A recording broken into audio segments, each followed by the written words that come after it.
Mixers, and welcome to the MemoryMixer Design Studio. In this tutorial, I'm going to show you how easy it is to make a quick Halloween banner.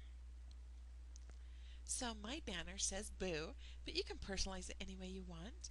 You can get a little closer view here. Okay, so the first thing I'm going to do is bring in my project pattern. Now these project patterns for the banners actually come free with the candy corn paper pack. So I'm just going to come here and I'm going to add an embellishment. So I'm going to open my embellishment tool drawer, and they're in the project patterns located right at the beginning. So project patterns, and the first one we're going to do is this banner with a long scallop. So we'll just select that, say OK. That will be placed on my page. Now it's really hard to see. We've made our project patterns so they are white, so it helps conserve on your ink. So I'm just going to come now, the first thing, I can click on that and add a drop shadow if I want, and that will just allow me to see it a little bit easier. But I'm going to come here and I'm going to choose a background. For this one, I'm going to pick something out of our Sketchy Halloween. Come down here to Sketchy Halloween, and I'm going to use in the Sketchy Halloween the black and white, and I think I'm going to use the sketched skeleton. So we'll just say OK. Now if you remember, the background is always the very back of your page, so there won't be anything else that will go underneath of it, so of course it will fall behind your project pattern, and you can see the scalloped edge here. And now we want to add our own decorations or personalize it. So I am going to add another paper. But to do that first, I am going to go ahead and add a photo box. And the reason I'm adding my photo box first is now I can position it and size it the way I want without skewing my backgrounds. So maybe one a little narrower.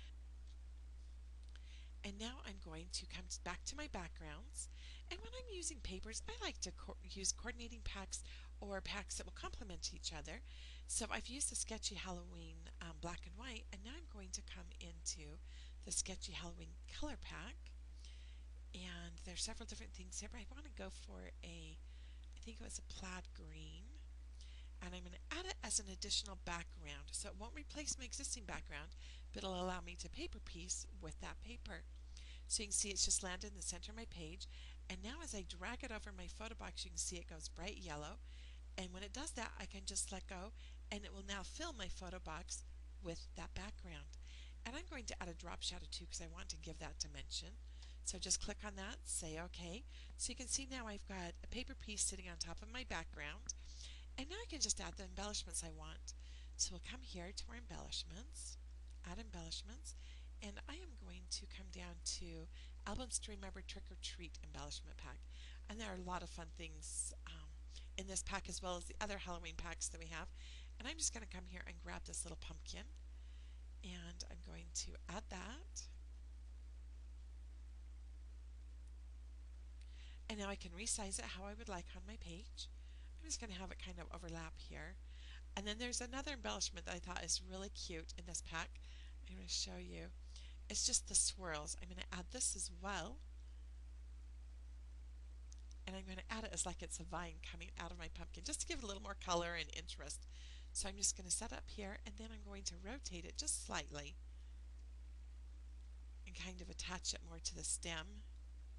Maybe resize it. But you can see just how easy it is. You can add your embellishments and do all sorts of fun things with it. I think it's fun if a banner has different shapes that make up the banner as well. So I'm going to show you how to use our other project pattern and give you some other ideas about that. So I'm going to go ahead and insert another page, and it'll be blank. Okay, and I'm going to go get my project pattern. So I'm going to come back here to my project patterns portrait, and this time I'm going to grab my scalloped project pattern, say OK. Now that is on my page. I'm going to come up here and find my backgrounds, and this time I'm going to use the candy corn paper pack. And this is actually the pack that the banner projects come with. So let's see here, candy corn paper pack. And I'm going to use the cream and black words for my background, so I'll say OK there. And this will help you to see how the shape of this banner actually is. And now I want to put a little triangular shape other piece of paper inside.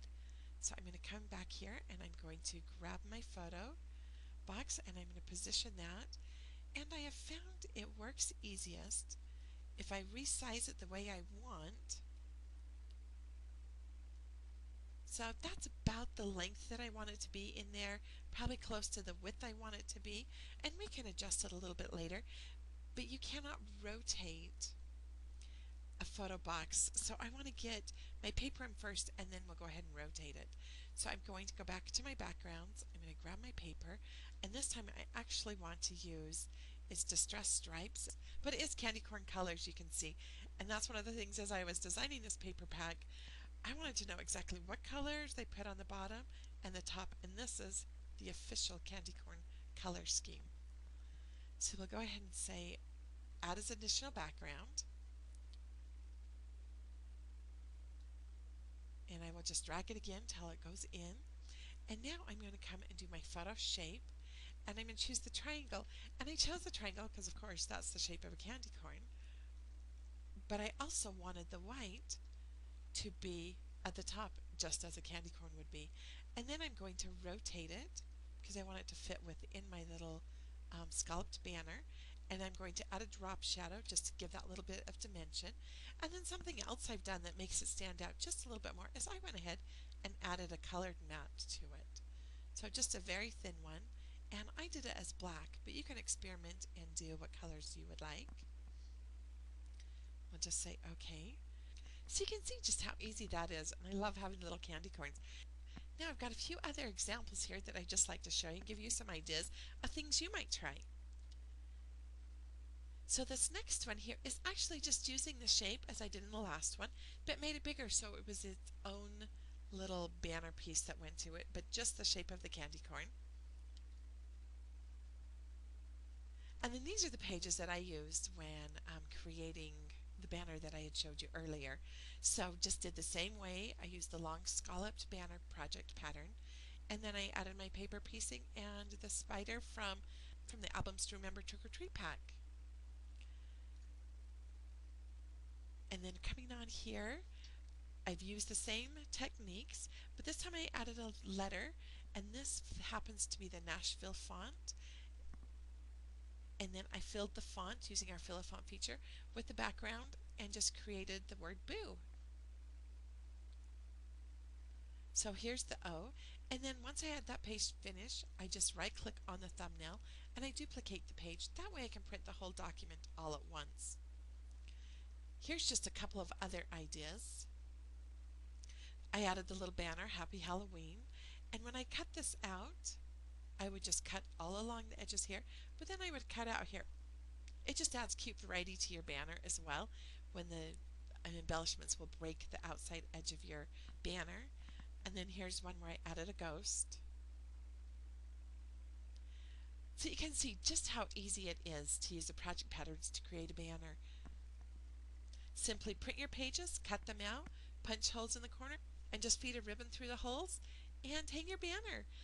Happy Halloween, everybody, and happy mixin'.